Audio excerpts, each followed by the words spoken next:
All right. Cool. Can I get a chair or something? Something going on here? Thank you. Thank you very much. All right. So maybe we can just start with introductions.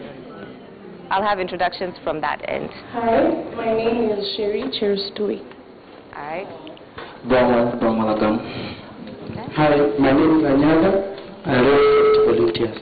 Okay, Karibu. Geoffrey Karong, political analyst. Political DJ. analyst. Did you say DJ? Yeah. And DJ? Wow. All right. You'll be sure to tell us how the two of those things merge a little bit later on. But today we want to talk about a serious issue, and I think everyone here has a very interesting story to share. We're going to talk about decision-making on the road and how it is that young people can make more responsible decisions when it comes to, it's the weekend, we're taking a road trip, we're going out, I'm driving my car, there's alcohol involved. How can we reduce the number of accidents on the road when it comes to young people, fatalities on the road, and just be more responsible with how we handle ourselves on the road? So I want to sort of get some of your stories, because you guys all have very interesting stories as to why you're here. So I'll start with the young lady. Go ahead and share.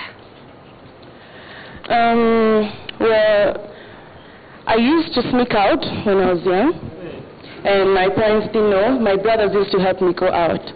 But since we didn't have our own cars and go out comfortably, we had to hire cars.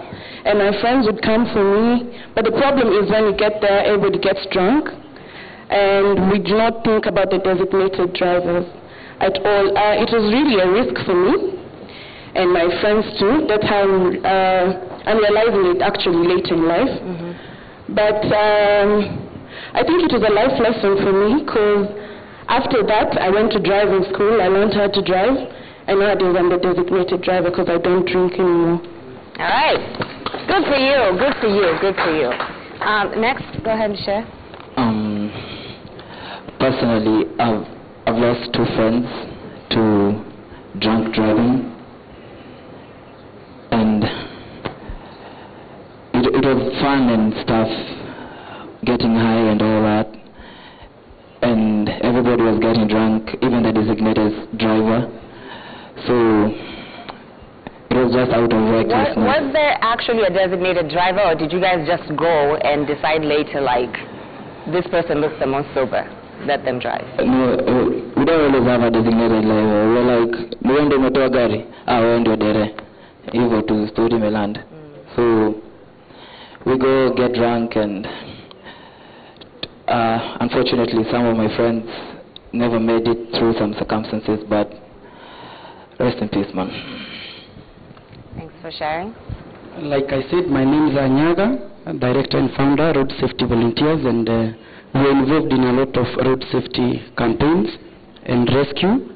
And every weekend we come across so many accidents, especially on Saturday morning and Sunday morning. And this is because so many people go out there and they enjoy themselves. Maybe they do some timing and they know early morning from 4 a.m. maybe there are no alcohol blow checks, and that is the time people decide to go home. And as a result, people end up running into rollies. People will end up maybe having their cars overturned, and it's quite painful. Sometimes you have to remove bodies of people, young people who have died as young as 18.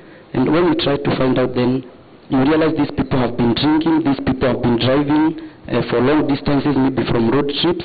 And the statistics are quite shocking, because in our country, the population of young people below 35 years is around 80%. So you can imagine, when we are talking of over 3,000 deaths per year, then the highest population is affecting the youth, who are the most productive people. And at the same time, globally, we are losing 1 person every 25 seconds. So you can imagine the few minutes we shall be here, or the hours, how many people we shall have lost. So I would like to urge my colleagues or young people who are in the country and other places to try and avoid drunk driving. Yeah, and I'll get into some of the statistics from NTSA in just a short while, but I'll let you go ahead and share your story. No, basically I've been involved in 4 accidents right now. 3 of them drunk, 1 not. Were you driving all those times? The 3 I was not driving, the 1 I was driving. I was asleep that one time. So tell us sort of what happened. There was one time, the most memorable one, I lost like 3 guys at once. We were coming from Westlands. People drink, go back to the club. Guys got into a fight. So luckily there was one of us who was a doctor. So we took one of the guys to get treated. He was treated. Together, like, we go home, then people are like, no, we go back. We went back to Westlands, continued drinking as if there was no problem. Then in the morning, like, when you're going home, something just happened. No one knows. I was asleep, basically. So when I wake up, you hear like 3 guys have passed and one is in a coma. You're the lucky one that you've woken up in the evening, you get? So after that, I was like, hey, this thing is just, it's scary. Yeah. Thinking that, like, you've lost so many friends, and like this year alone I've lost 6 young guys, university guys, go out, drink, and then you decide that we can drive home. Like, it's like you are playing roulette with your life. Hey, around this cycle, and it's the whole thing of like fun and consequences. I don't know, when people get on the road, they just feel like, let's go. Whether it's a road trip or whether you're just out for the night, you feel like wherever you're going, like, I'm young, it's fun, like, let's do this. It's like there's no consequences to anything that you're doing. It's YOLO. Yeah, it's YOLO. That's like the anthem nowadays. Okay? Yeah. Guys are not reasoning, it's poor decision making at once. According to NTSA, private vehicles lead in accidents by 30%, and usually vehicles are being driven to or from a social event, so like people going out. Most of fatal road accidents occur on weekends, so we're talking Saturday, Sunday, between the hours of actually 5 and 10 p.m. It's overspeeding, it's overloading, it's poor observation of road rules that causes these fatalities, and as you've heard, really, really sad stories coming out of this. So we're trying to get to the bottom of this. How much does the squad mentality play into this? Because, if you were just driving by yourself, I think it would be a whole different story as, 6 of you are piling into a car and let's go. Does anyone want to respond to that? The squad mentality. Like, basically, the squad nowadays is the thing. If you're not in a squad, you're not anywhere. So you just have to have those kind of guys who are like, hey, when the Williams say. So there's always that one guy who comes up as the alpha. Exactly. So if you're going to ST, we're going to ST. This guy said we're going to ST, so we follow. And basically, guys are not thinking anymore. For themselves. For themselves. Because the squad has said, we go to ST, so you can be in the house asleep. Then guys come to your gate and they're like, we go. Immediately, you don't even think like I was asleep, I could stay home, be safe. Immediately just wake up, check the house, and vamos. And I want to speak to the young lady because a lot of times young ladies will find that there's this dude with a car and he collects all these chicks and he's taking them out for drinks, right? And then you get there and the guy himself gets high. But you came with him, he's bought you drinks all night, you feel like, you know what, we came together, we've got to leave together. Do young women specifically have a choice when they find themselves in that situation? Well, as I said, I quit drinking. So nowadays I'm more aware of what I'm doing. So if I find out that a guy who's come for me is drunk, I'd rather take a cab. Because I'd rather spend even more than, I don't know how many thousands, but my life is still okay. Other than pretending to be okay with it, but the whole time you just, tunasema kukanyaga brakes zako. Like you're the co-driver's seat, but you can see how he's driving, you're not comfortable with it. I always speak up. So I would urge women or ladies to also speak up. If you don't like it, you don't owe him anything. If he's bought you drinks, it's already done there. Yeah. So you don't have to put your life at risk just because you want to please this guy or because you're scared of telling him that you're not driving, okay, you're drunk, you can't drive. I'd rather just take a cab and go home. And you've brought up the issue of cabs, and the thing is that there are options.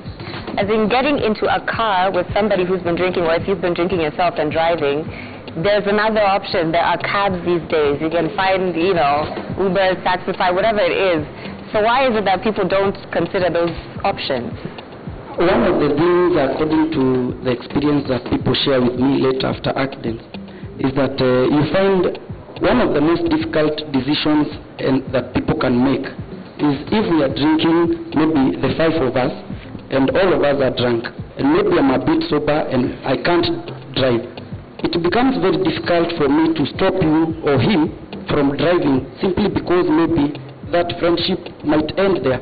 Another thing is that people might look at saving 2,000 for a cup, hiyo ni mzinga tunaweza kunywa. So again, if you look at it like that, then it becomes very difficult and you end up losing your life because of 2,000 or 3,000 shillings. But there are some unique cases whereby I've seen somebody in a bar or club who takes the keys and they hide them actually, and they say we are not going to leave here until tomorrow when we are sober. Or even they try to get another driver who will even take a boda and come and drive them home. And those are the tough decisions that people need to make.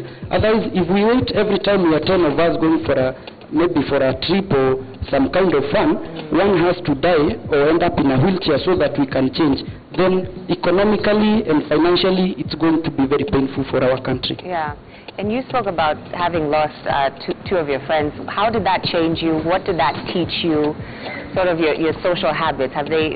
What have you learned from that? Yeah, definitely. After losing them, we always have a designated driver every time we're going out. Because I don't want to be in that situation. I also don't want to die. I'm so young. I have a lot to live for. I want to see my babies. I want to look at my beautiful wife in the future. So there's a lot, and I just don't want to miss all that, because my nigga was drinking out at night and things got messed up. I think that resonates with a lot of people in the audience. Like, you guys have so much to live for. So much to live for. Don't you agree? Like, your whole life is ahead of you. So why not make better decisions so that you can see that life? And we're not just talking about fatalities in these accidents. You mentioned someone ending up in a wheelchair. People end up, paraplegic and, having all sorts of things, and you have to live with that. So every day you wake up, you're a cripple, and you have to remember the decisions that you made. So I guess, I'm going to wrap up here and ask each of you to share and tell me what you think needs to change, and just speak to a young person watching tonight, because we're not saying don't have fun. Go to the club, have your fun, you're young, fine. Just think about how you're getting there and what decisions you're making en route. So go ahead and share with us, what do you think needs to change in the minds of young people today? I think what should be changed in the first place is do not go out if you don't have enough money to come back home. Ooh. Well, that's a good one. Mostly for the girls, because you would feel like you have to stay with this guy because he has to drop you home, and maybe your place is too far from where you had gone. But just make sure at least you have that petty cash in case he's too drunk. So don't go out if you don't have money. Just stay at home. I agree. Great message. Go ahead. It's okay to go out. Y'all can go out. Y'all can have fun. But one thing is for sure, you can also drink water. You don't have to drink alcohol to get high. You don't think alcohol gets you high, but definitely it gets you messed up. Wow. Yeah. Call designated driver. Kunywa tu maji. Hata pombe huitwa maji. Ama yeah. Kunywa tu maji. You get? Na uweke illusion ya ni pombe. Ama ukunywe Sprite or anything. Ama hata Red Bull. You get? Come on, designated driver. Usiweke life ya maarifu wako in tragedy ama kwa hatari, unaona? Najua kesho wewe unataka kuamka upate una boys wako hapo kando, si ndio? Na ni wewe ndio ulikuwa unasukuma hiyo nganya, si ndio? So manze, use your brain to eat the grain. It's that simple. Amen. All right. Yeah, you did that. Before we move on to you, just a second, I just want to share some of the tweets that I have coming in here using the hashtag 10over10. I have Presho who's saying we need to tell our youth that freedom comes in handy with responsibility. Raskevo is saying that youth don't follow road signs because they take it like they're showing off. Maybe they have fun on weekends, so they like that. Let's see. Soni Gade saying, young women have a choice. Nikitoka kwa nyumba, I always carry some money with me, backup. Another comment saying that youth have a very difficult problem with choosing friends. We have to solve that first. Brahma Bet said, I'm loving the show. The drunk driving topic came in handy, having lost a friend 2 weeks ago. So, pole to you and rest in peace. And so, as you can see, this resonates with quite a number of people, and it's an issue that needs to be addressed.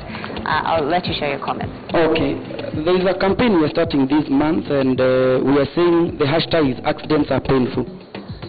I have an experience, 6 years on the road. I traversed the whole of this country just to help people in case they have accidents, in case there are dangers that can cause accidents. And the experience is not so good. Just the other day, last week, I was in Mombasa, and just arriving in Mombasa, I came across 3 cases. All were involving very young people. One of them died. They were coming from Abash, Nairobi. They didn't make it back. And these are very young lives being lost. These are people who have dreams. These are people who can make our country great. So let us not wait to learn from experience. The numbers are too high, and the stories are very painful. When you end up in a wheelchair, it's very costly for your family, for friends, and by the end of the day, you become a burden to the society, and everybody runs away from you.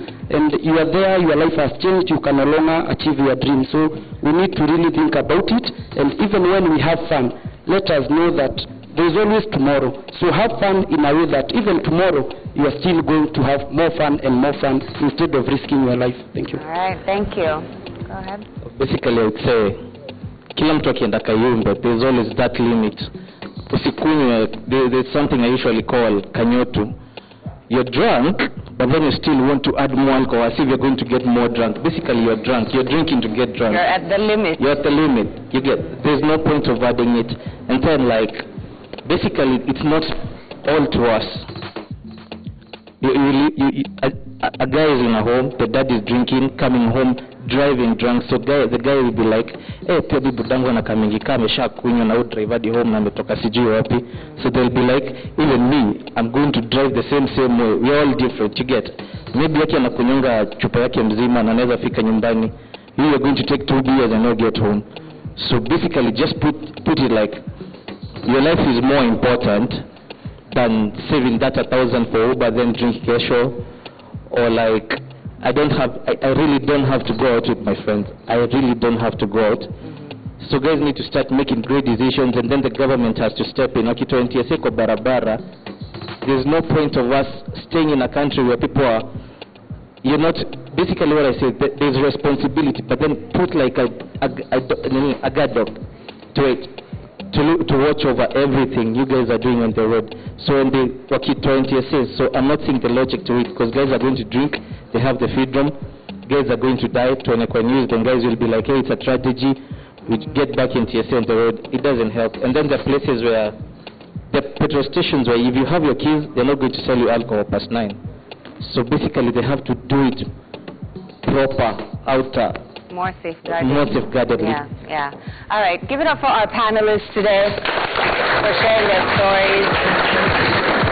Thank you so much for sharing your stories and encouraging us to be more responsible. We really appreciate you being here. At the end of the day, man, it's not worth your life. Whatever it is, it's not worth your life. Be responsible. You have choices when you decide to go out and have your fun. Much more 10 over 10 coming up here. We've got more performances yet to hit the stage. But before we do that, here is Mseto Beat Drop.